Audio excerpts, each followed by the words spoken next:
Welcome to Arun academy channel. நாம் இப்போ பார்க்க போகிற அந்த கொஸ்டின் ரயில்வே எக்ஸாமில் ஸ்பீட் அண்ட் டிஸ்டன்ஸ்லேருந்து கேட்ட ஒரு கேள்வி தான். சரியா? இப்போ இந்த கொஸ்டினை எப்படி சால்வ் பண்ணுறதுங்கிறது பார்க்கலாம். நான் இப்போ கொஸ்டினை படிக்கிறேன், கவனிங்க. 2 பெண்கள் ஒரு இடத்திலிருந்து முறையே 6 கிலோமீட்டர் மணி மற்றும் 8 கிலோமீட்டர் மணி வேகத்தில் நடந்து செல்கின்றனர். முதல் பெண் தூரத்தை கடக்க இரண்டாவது பெண்ணை விட 40 நிமிடங்கள் அதிகமாகும் எனில் தூரத்தை கண்டறியவும். சரியா?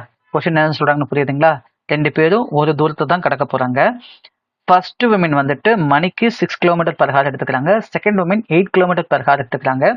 அதனால செகண்ட் விமனை விட ஃபர்ஸ்ட் விமன் 40 மினிட்ஸ் வந்து கூடுதலாக எடுத்துக்கிறாங்க, அதிகமாக எடுத்துக்கிறாங்க. சரியா? இப்போ டிஸ்டன்ஸை கண்டுபிடிங்கன்னு சொல்றாங்க. சரியா? இப்போ நான் சொல்லித்தர போகிற கான்செப்டை நல்லா ஞாபகம் வச்சுக்கோங்க. ஃபியூச்சரில் இந்த மாடலில் கொஸ்டின் கேட்டாங்க அப்படின்னா கண்டிப்பாக உங்களால் மனக்கணக்கிலேயே ஒரு 15லேருந்து 20 வினாடிகளுக்குள்ள கரெக்டான ஆன்சரை கண்டுபிடிச்சு போட முடியும். அது மனக்கணக்கிலேயே. சரியா? சரி, கவனிங்க. எப்பயுமே தூர நிலையா இருந்துச்சு அப்படின்னா நம்ம அப்படியே ஸ்பீடை அப்படியே மாற்றி எழுதணும்னா டைம். சரியா? அதாவது இன்வெர்ஸ்ன்னு சொல்லுவோம், எதிர்மாறல்னு சொல்லுவோம். சரியா? அப்படியே இன்வெஸ்ட் பண்ணீங்கன்னா டைம் கிடைச்சிடும்.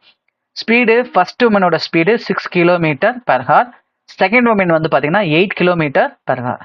சரிங்களா? சரி, இது அப்படியே மாற்றி எழுதுங்க. மாற்றி எழுதுங்கன்னா டைமோட ரேஷியோ கிடைச்சிடும். டைம் என்ன அப்படின்னா இது 4 பங்கு. 8 2 அடிங்க. அதே மாதிரி இந்த 6 2 அடிச்சு இங்கே போட்டுங்க. ரெண்டையும் ஒரே வாய்ப்பால் அடிச்சு இங்கே போட்டுக்கோங்க. சரியா?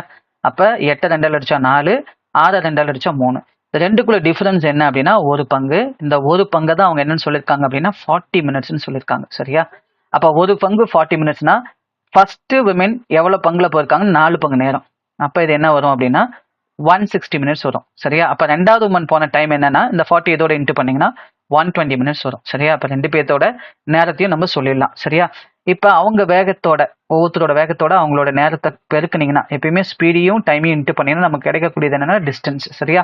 இப்போ இதோட இதை பெருக்கலாம்னு சரி, அல்லது இந்த 8ஓட இந்த 120 பெருக்கலாம்னு சரி, நமக்கு என்ன கிடைச்சிடும்? தூரம் கிடைச்சிடும். அப்போ distance equal to speed into time. Speed என்ன அப்படின்னா 6, டைம் என்ன அப்படின்னா 160. ஃபர்ஸ்ட் மனை வச்சு நான் போடுறேன். எப்பயுமே மினிட்ஸ் சொல்லும் போது இது ஹாரா மாத்தணும், டிவைட் பை 60 போடணும். சரியா? ஏன் ஹாரா மாத்தணும்னா இங்க பாருங்க, இங்க வந்து ஸ்பீடு ஹார்ல தானே இருக்கு. அப்போ இதை ஹாரா தான் நீங்க மாத்தணும். இந்த இந்த இந்த இந்த 60யை இந்த 6ஆல் அடிச்சிங்கன்னு வச்சுக்கோங்களேன், உங்களுக்கு 10 டைம்ஸ் வரும். இதையும் கேன்சல் பண்ணீங்க அப்படின்னா 16 கிலோமீட்டர் பெர் ஹவர். அப்போ இந்த கொஸ்டினுக்கான ஆன்சர் 16 கிலோமீட்டர் பெர் ஹவர். சரிங்களா?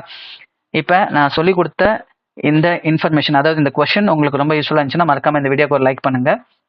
இதே போல் உங்களுக்கு ரெகுலர் அப்டேட்ஸ் வேணும் அப்படின்னா நம்ம அருண் அகாடமியை சப்ஸ்கிரைப் பண்ணி ஃபாலோ பண்ணிக்கோங்க. தேங்க்யூ ஃபார் வாட்சிங் அருண் அகாடமி சேனல்.